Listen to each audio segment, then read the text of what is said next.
Salam sejahtera bagi kita semua. Kiranya saudara-saudari beroleh sukacita sepanjang hari ini.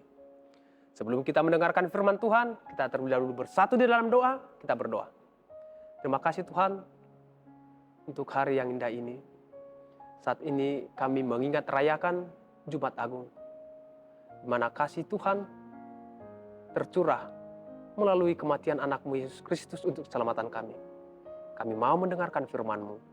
Kiranya terangi hati dan pikiran kami, agar kami dapat mengerti firman-Mu. Dalam Kristus Yesus kami berdoa dan mengucap syukur. Amin. Saudara-saudara yang terkasih dalam Tuhan Yesus Kristus, renungan harian pada hari ini, Jumat 29 Maret 2024, tertulis di dalam Ibrani 10, ayat 19 sampai 20. Saya akan bacakan untuk kita semua, demikian bunyinya. Jadi saudara-saudara, oleh darah Yesus Kristus, kita sekarang penuh keberanian dapat masuk ke dalam tempat yang kudus. Karena Ia telah membuka jalan yang baru dan yang hidup bagi kita melalui tabir, yaitu dirinya sendiri. Demikian pembacaan firman Tuhan. Saudara-saudara yang terkasih dalam Tuhan Yesus Kristus, hari ini kita mengingat rayakan peristiwa kematian Yesus Kristus di kayu salib. Suatu kematian yang penuh intrik dan rekayasa daripada penguasa kala itu. Namun sekalipun penuh rekayasa dan intrik dan ketidakadilan, Yesus menunjukkan ketaatannya yang sungguh-sungguh melaksanakan kehendak Bapanya. Sebagai anak, dia taat kepada Bapanya sekalipun dia harus menempuh jalan Via Dolorosa, sebuah jalan yang penuh onak dan duri. Saudara-saudara yang terkasih dalam Tuhan Yesus Kristus, kadang saya berpikir, siapakah saya ini? Siapakah manusia itu sehingga Allah yang harus rela meninggalkan tahtanya di dalam diri Yesus Kristus dan merelakan putranya yang sangat dikasihinya, anaknya yang tunggal itu, untuk menebus manusia, untuk menebus saya. Apa istimewanya manusia itu? Bukankah manusia itu menyakiti hati Tuhan? Bukankah manusia itu suka melawan kehendaknya? Dan untuk orang-orang yang seperti itu, yang suka melawan kehendaknya, dia harus rela disiksa, diludahi, disalibkan, kemudian mati. Saudara-saudara yang terkasih, sepertinya ini sesuatu yang sulit kita lakukan di dalam hidup kita, berkorban untuk orang-orang yang sudah mengecewakan dan menyakiti hati kita.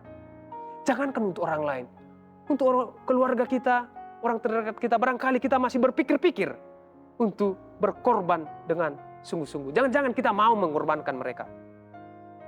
Oleh karena itu, melalui peringatan Jumat Agung ini, menyadarkan kita bahwa kita ini sungguh amat berharga di hadapan Tuhan. Allah tidak berpikir ulang untuk menyerahkan nyawa anaknya untuk keselamatan kita. Barangkali kita memberikan yang sangat berharga, terasa sulit dalam hidup kita. Sesuatu yang sangat kita cintai, yang sangat kita kasihi, sangat sulit untuk kita berikan kepada orang lain, sekalipun itu orang terdekat kita. Apalagi untuk orang yang mengecewakan dan menyakiti kita, barangkali kita tidak akan mau memberikannya. Kita berpikir 10 kali untuk menyerahkannya. Namun Allah tidaklah demikian. Dia menyerahkan anaknya sebagai tebusan agar kita hidup. Yesus mati, kita hidup. Kita yang berbuat dosa, tetapi Yesus yang menjadi kurban tebusannya. Kematian Yesus di kayu salib merupakan karya agung Allah untuk keselamatan manusia berdosa. Sejak manusia jatuh dalam dosa, manusia menjadi seteru Allah. Allah tidak bisa dihampiri oleh manusia yang berdosa, karena Allah itu sungguh agung, sementara manusia itu berlumuran dosa. Bahkan untuk mempersembahkan korban penghapus dosa, harus dilakukan oleh imam agung di dalam bait Allah. Ada batas antara manusia dengan Allah. Pembatasnya adalah dosa itu sendiri. Manusia tidak boleh melampaui batas-batas itu. Ada ruang maha kudus yang tidak bisa dimasuki oleh manusia berdosa itu. Namun melalui kematian Yesus Kristus, tabir pembatas itu telah diruntuhkan dan dirobek oleh Allah melalui kematian Yesus Kristus. Ketika Yesus disalibkan jam 3 sore, sebelum Yesus meregang nyawanya, tirai di bait suci terbelah dua. Ini pertanda bahwa melalui kematian Yesus Kristus, tabir pembatas itu telah diruntuhkan. Yesus menjadi jalan bagi manusia berdosa untuk menghampiri tahta Bapa. Yesus Kristus menjadikan dirinya menjadi jalan baru bagi manusia untuk menghampiri tahta Allah. Manusia sudah bisa menghampiri Allah tanpa perantara lagi. Yesus Kristus membuka jalan bagi manusia agar manusia itu memiliki keberanian untuk menghampiri Allah.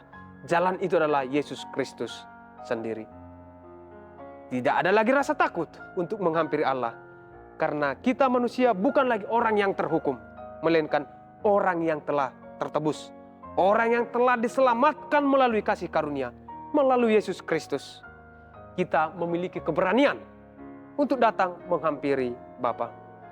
Kita menjadi imamat yang rajani tanpa perlu perantara imam besar untuk menghampiri Bapa dan memohon pengampunan dosa. Selamat mengingat merayakan Jumat Agung, kiranya kita semakin dimampukan dan dikuatkan menjadi pribadi yang terus bertumbuh dalam kasih karunia. Amin, kita berdoa. Terima kasih Tuhan untuk firman-Mu. Kami semakin diteguhkan, disadarkan melalui perayaan Jumat Agung ini. Biarlah Tuhan, kami semakin disadarkan bahwa kami sungguh berharga di hadapan-Mu. Darah Putra-Mu yang kudus adalah tebusan untuk keselamatan kami. Biarlah kami Tuhan selalu taat dan setia kepada Allah. Dalam Kristus Yesus kami berdoa dan mengucap syukur. Amin.